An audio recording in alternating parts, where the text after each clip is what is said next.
Students, अस्सलामु अलैकुम। Second year biology के लेक्चर में आपको वेलकम करते हैं। डियर स्टूडेंट्स, आपको पता है कि हम लोग chapter number 19 growth and development को स्टडी कर रहे हैं। इससे प्रीवियस लेक्चर में हमने फेजेस ऑफ ग्रोथ के टॉपिक को कंप्लीट किया है। डियर स्टूडेंट्स, आज हम स्टडी करने जा रहे हैं कंडीशंस ऑफ ग्रोथ।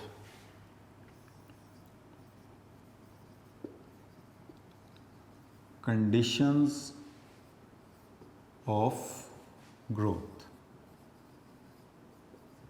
कौन कौन सी कंडीशंस हैं जिनके ऊपर ग्रोथ का प्रोसेस जो है वो डिपेंड करता है। तो डियर स्टूडेंट्स, ग्रोथ की फेजेस और डिफरेंशिएशन की स्टेजेस पढ़ने के बाद हम पढ़ने जा रहे हैं ग्रोथ रेट, ग्रोथ की रफ्तार, influenced by number of factors, जो कि एक्सटर्नल भी हो सकते हैं और इंटरनल भी। एक्सटर्नल फैक्टर वो होते हैं जो प्लांट की बॉडी के बाहर से अफेक्ट करते हैं और इंटरनल फैक्टर वो होते हैं जो प्लांट की बॉडी के अंदर से इसको अफेक्ट करते हैं। तो इस हिस्से में सबसे पहले जो हम डिस्कस करेंगे वो हम डिस्कस करेंगे एक्सटर्नल फैक्टर्स।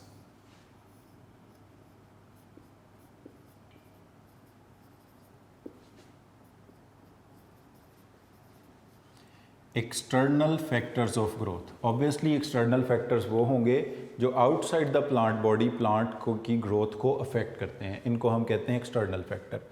इसमें जो हम पहला फैक्टर स्टडी करने जा रहे हैं वो है temperature.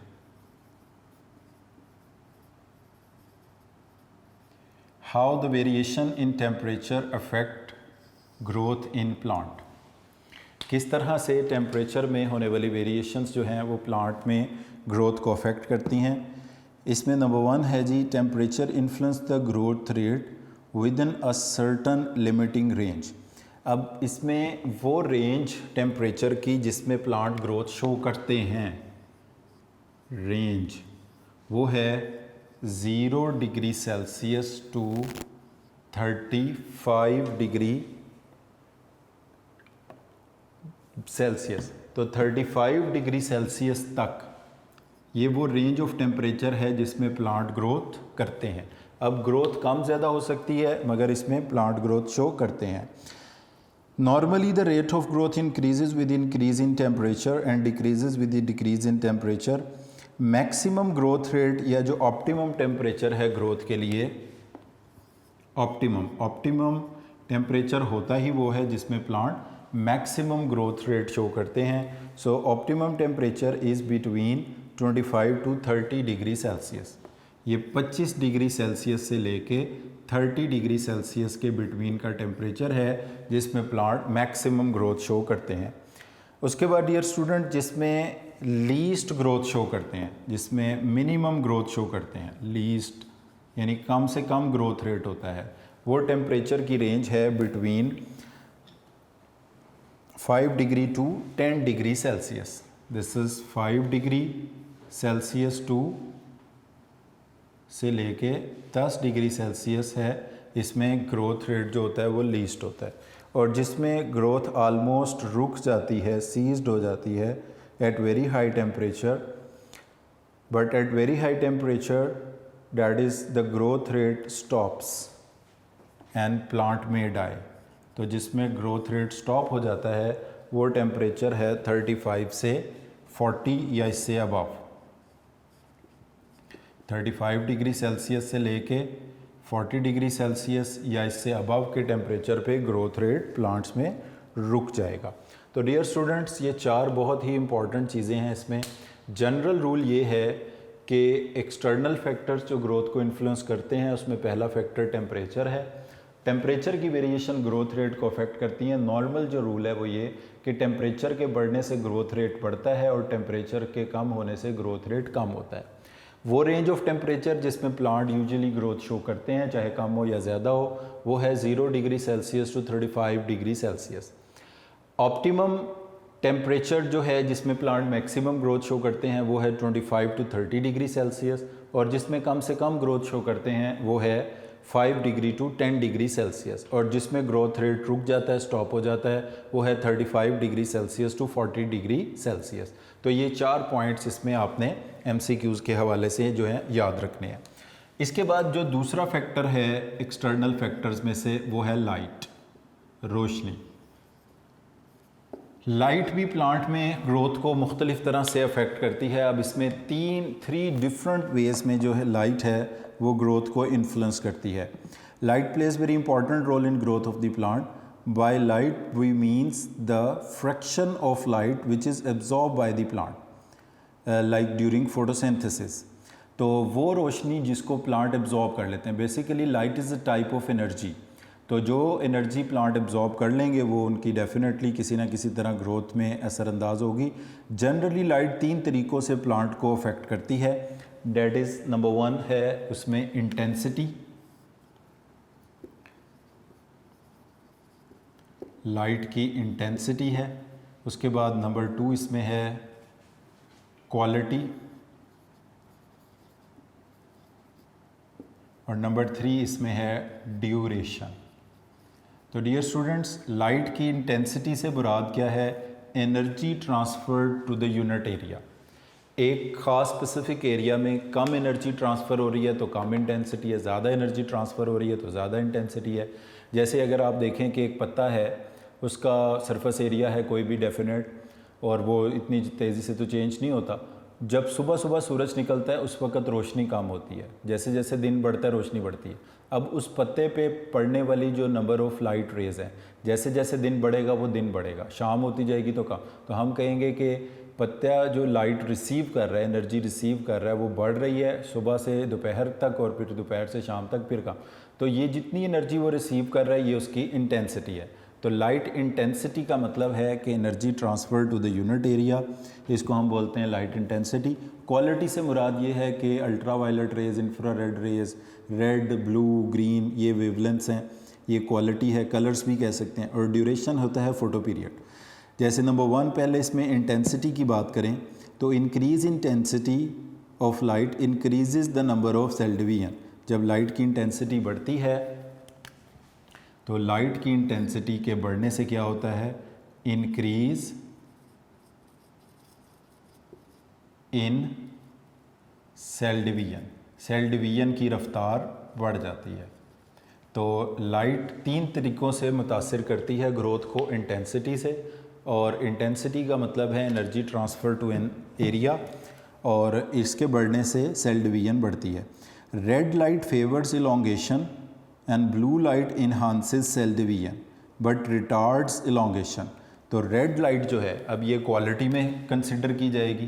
Red light, red wavelength भी कह सकते हैं आप, रेड लाइट भी कह सकते हैं, रेड कलर भी कह सकते हैं। तो डियर स्टूडेंट्स, जो रेड लाइट है या रेड कलर है या रेड वेवलेंथ है, ये फेवर करती है इलोंगेशन को बढ़ाती है। ब्लू लाइट इन्हांस करती है डिवीजन को।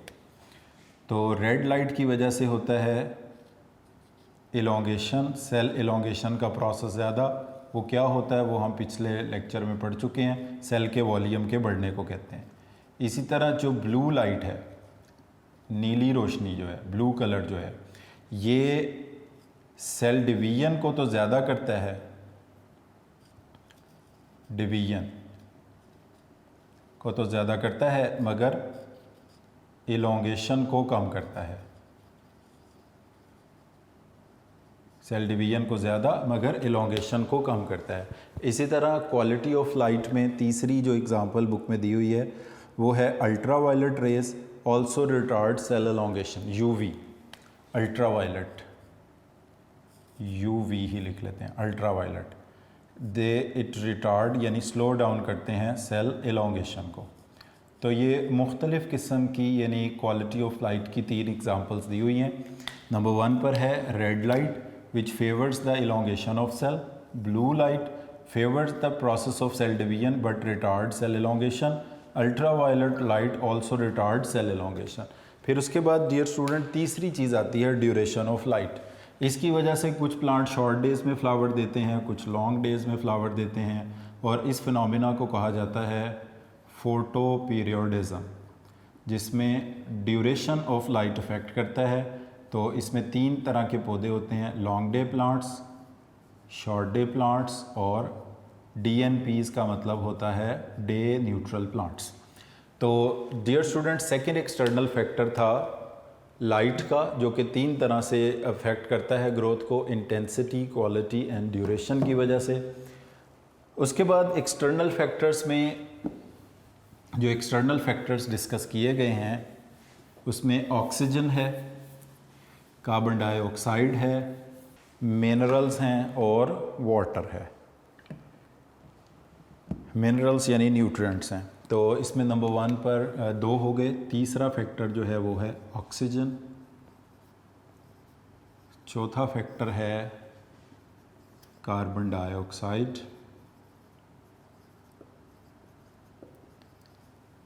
पांचवा फैक्टर है न्यूट्रिएंट्स, मिनरल्स भी बोल सकते हैं आप इनको, और 6 एक्सटर्नल फैक्टर है वाटर। 1 बाय 1 अब इनको हम डिस्कस कर लेते हैं। डियर स्टूडेंट्स, ऑक्सीजन जो है, सबसे पहले इसकी बात करें। For successful growth of the plant supply of oxygen is needed because there is no metabolic activity possible without oxygen, because oxygen is required for aerobic cellular respiration। और ये aerobic cellular respiration वो process है जो 24/7 यानी all the time plants करते हैं, जिसके लिए इन्हें free abundant supply of oxygen की ज़रूरत है। अ very high supply of oxygen however inhibits growth, यानी मॉडरेट सप्लाई में जो ऑक्सीजन, इसीलिए जब पत्ते में दिन के वक्त ऑक्सीजन बढ़ती है तो वो उसे बाहर निकाल देते हैं। तो a very high concentration at very high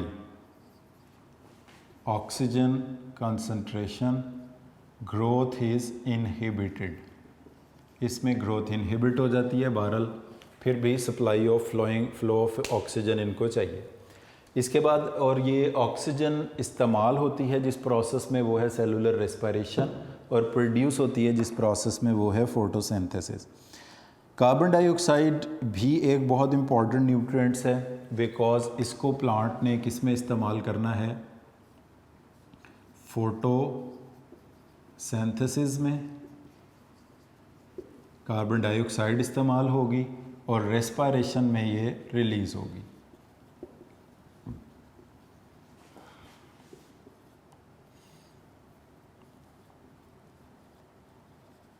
consume और CO2 रिलीज़। तो जिस प्रोसेस में कार्बन डाइऑक्साइड रिलीज़ होती है वो रेस्पिरेशन है, जिसमें कंज्यूम होती है फोटोसिंथेसिस है। तो जितनी रेस्पिरेशन में कार्बन डाइऑक्साइड रिलीज़ होती है सारी प्लांट फोटोसिंथेसिस में यूज़ कर लेते हैं, बट फोटोसिंथेसिस सिर्फ दिन में होती है। इसका मतलब है रात को जो रेस्पिरेशन में कार्बन डाइऑक्साइड रिलीज़ होती है वो पौधे इस्तेमाल नहीं करते, इसीलिए जब पत्ते में रात में कार्बन डाइऑक्साइड बढ़ती है तो वो आउटसाइड एनवायरनमेंट रिलीज़ कर दी जाती है। तो रात में पौधे कार्बन डाइऑक्साइड रिलीज़ करते हैं एनवायरनमेंट से और दिन में एब्जॉर्ब करते हैं। एब्जॉर्ब इसलिए करते हैं बिकॉज कार्बन डाइऑक्साइड फोटोसिंथेसिस में कंज्यूम होनी है, और रात में रिलीज़ इसलिए करते हैं क्योंकि रात में फोटोसिंथेसिस नहीं, सिर्फ रेस्पिरेशन का प्रोसेस हो रहा होता है। इसके बाद डियर स्टूडेंट्स, 5वां जो फैक्टर हमारी बुक में डिस्कस किया गया है वो सीक्वेंस मैंने डिफरेंट कर दी, चलो बुक के मुताबिक कर लें। पानी है, तो पानी एब्जॉर्ब करते हैं सेल्स अपनी रूट के ज़रिए, और हर सेल को पानी की ज़रूरत होती है क्योंकि पानी के बगैर कोई मेटाबॉलिज्म पॉसिबल नहीं है। तो plants will cease growth in the absence of water. Elongation हो, कोई भी प्रोसेस हो, हर एक के लिए मेटाबॉलिक एक्टिविटीज़ के लिए वाटर की ज़रूरत है।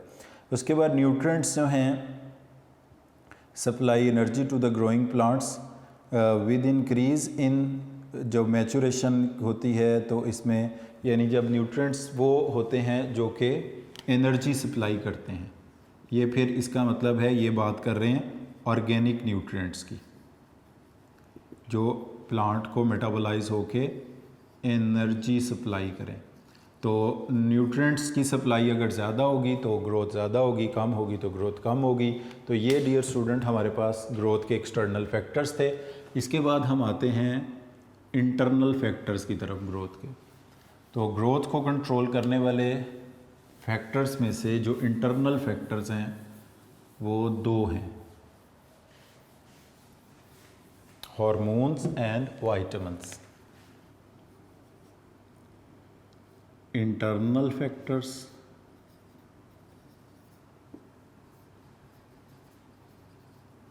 और इंटरनल फैक्टर्स में नंबर 1 पर है हार्मोन्स,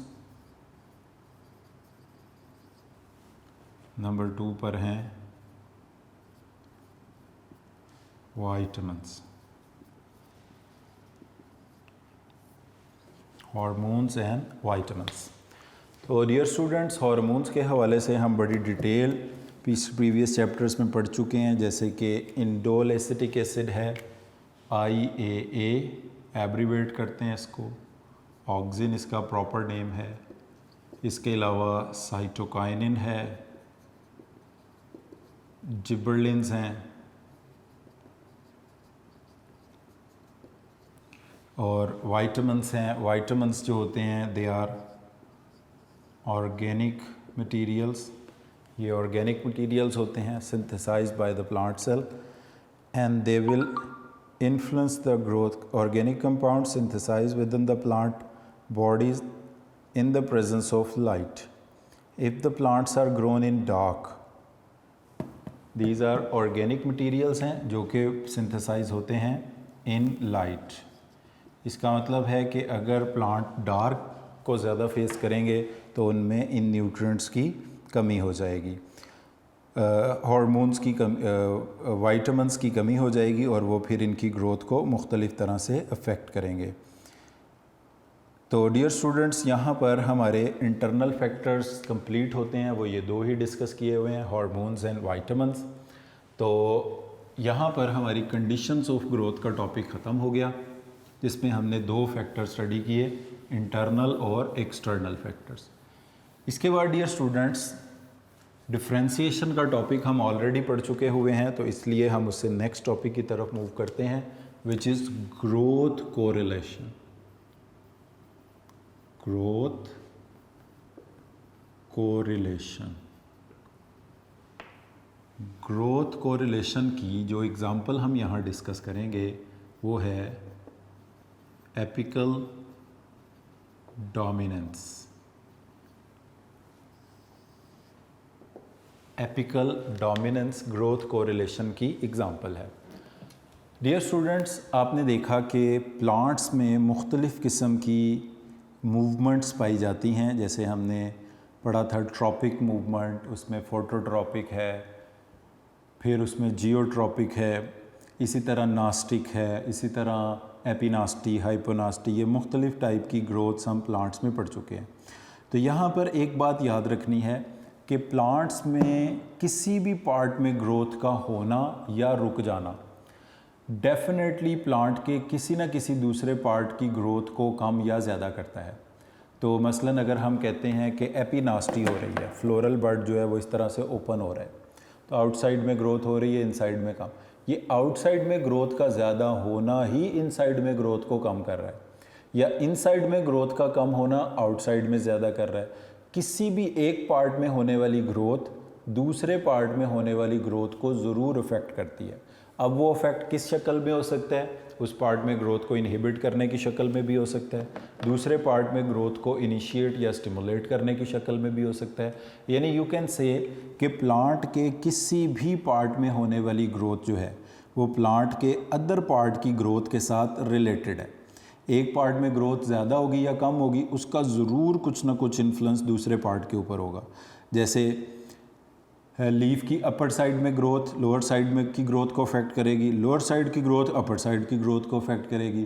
फ्लावर की सेपल पेटल की आउटर साइड इनर साइड और इनर साइड आउटर साइड को अफेक्ट करेगी। जो रूट का डाउनवर्ड बेंड होना है ये शूट के अपवर्ड बेंड होने को अफेक्ट करेगा, अपवर्ड बेंड होना शूट का रूट के डाउनवर्ड बेंड होने को अफेक्ट करेगा। यानी all types of growths in plants are related to each other. और मोस्टली ये रिलेशनशिप जो होते हैं ना रेसिप्रोकल होते हैं।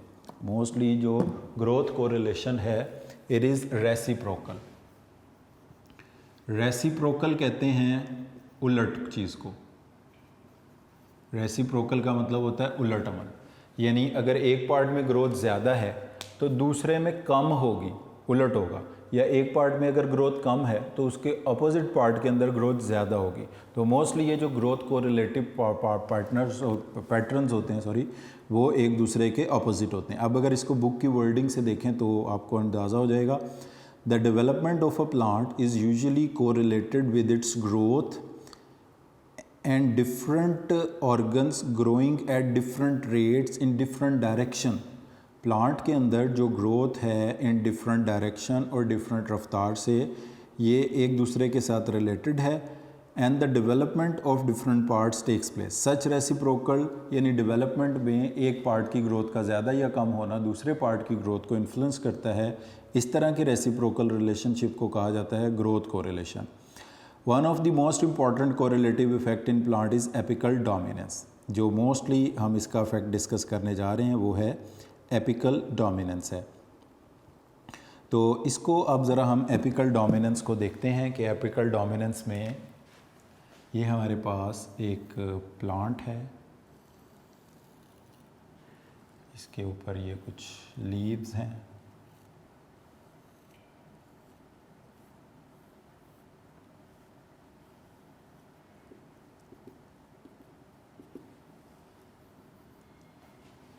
एपिकल बड, टर्मिनल भी कह सकते हैं आप इसको अपर भी कह सकते हैं। वो बर्ड जो कि एपिक्स पे टिप के ऊपर लोकेटेड है, टर्मिनल, अपर या एपिकल बर्ड कहलाता है। वो बर्ड्स जो लीफ के और शाख के एंगल पर लोकेटेड होते हैं, इन बर्ड्स को कहा जाता है लेटरल,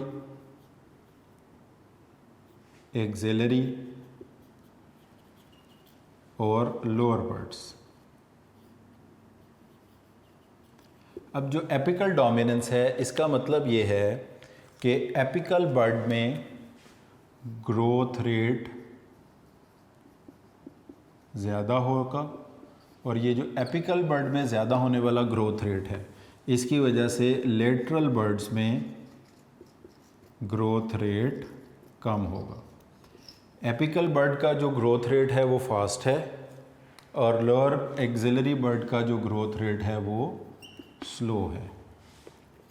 तो एपिकल बर्ड में तेज़ होने वाली ग्रोथ लोअर बर्ड में ग्रोथ रेट को कम करती है, तो इस फिनोमिना को हम नाम देते हैं एपिकल डोमिनेंस का।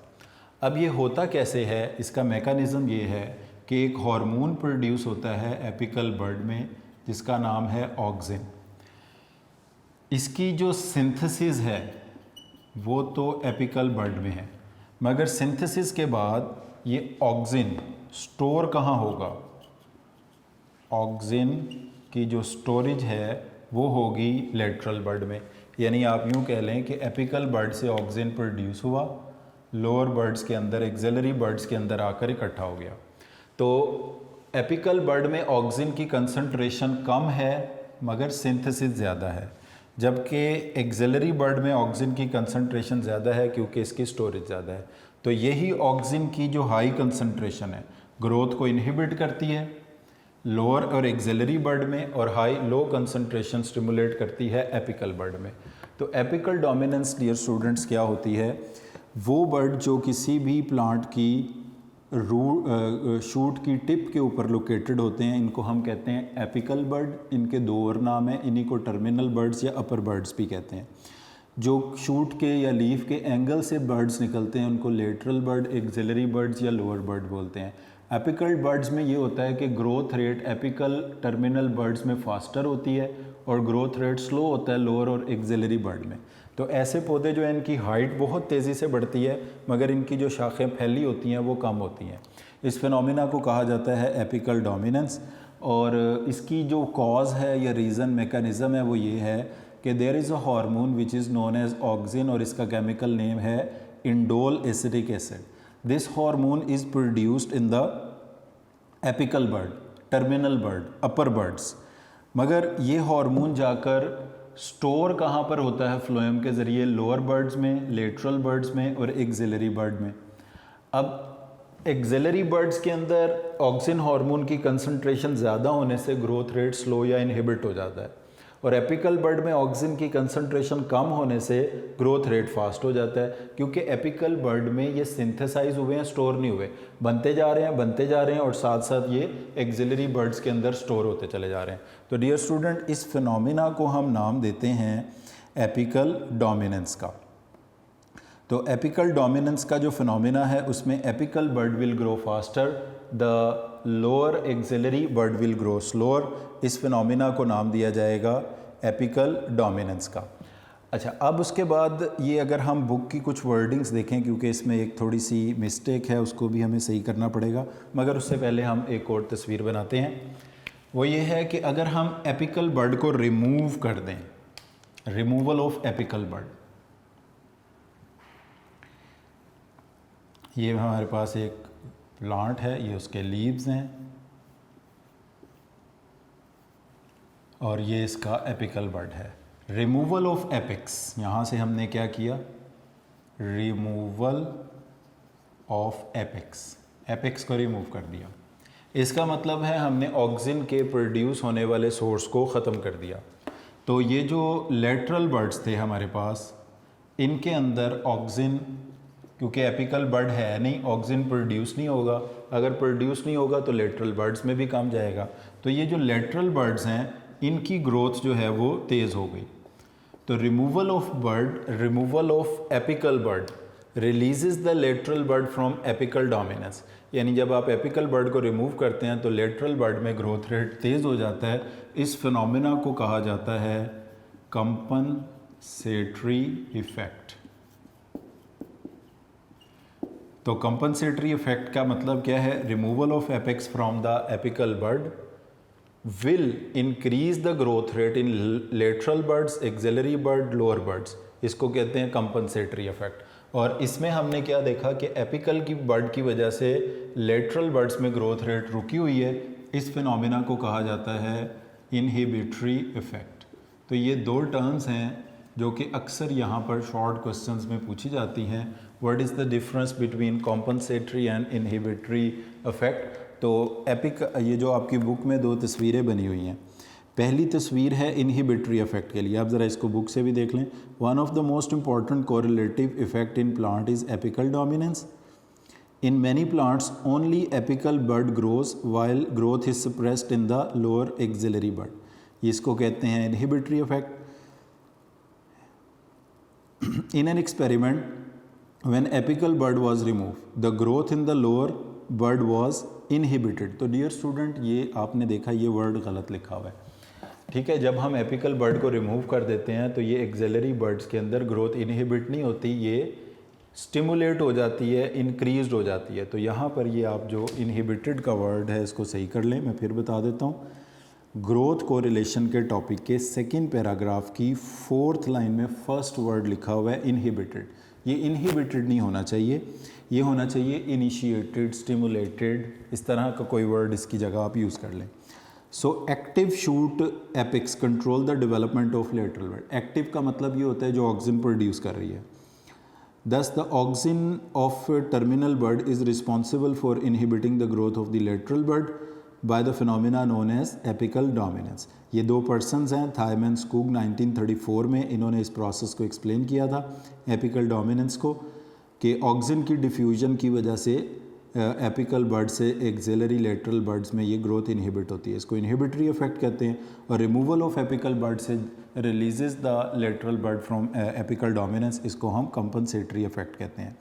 इसके बाद ये एक दो चीज़ें हैं, ये आप बुक से ही देख लें कि प्राइमरी हार्मोन जो है एपिकल डोमिनेंस का वो ऑक्सिन है। इसमें एक और हार्मोन रोल प्ले करता है, उसका नाम साइटोकाइनिन है। इसको साइटोकाइनिन और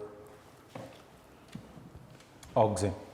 तो यही बताया हुआ है कि जो मेजर रोल है, रिसर्च है indicated that not only auxin causes apical dominance, cytokinin also plays an important role in apical dominance, and in many cases cytokinins are applied directly to the inhibited bird ताकि उसमें वो initiate हो जाए, यानी different concentration में ये affect करता है cytokinin. But both hormones are important, that is auxin as well as cytokinin.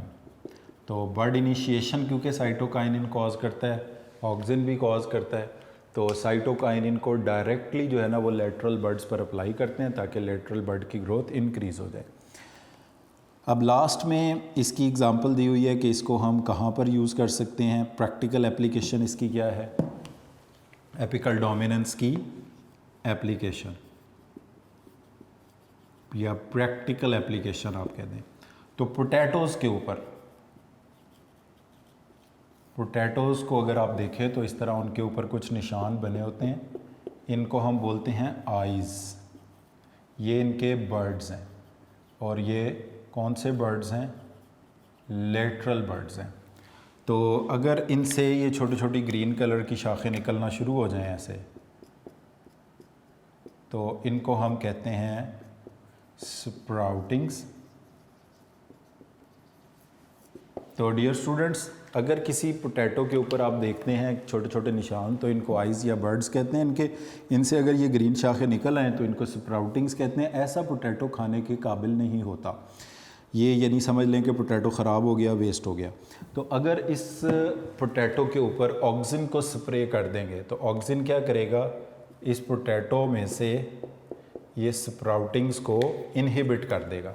So auxin hormone will inhibit दी स्प्राउटिंग्स। तो इससे क्या होगा, पोटैटो की storage life, shelf life increase हो जाएगी।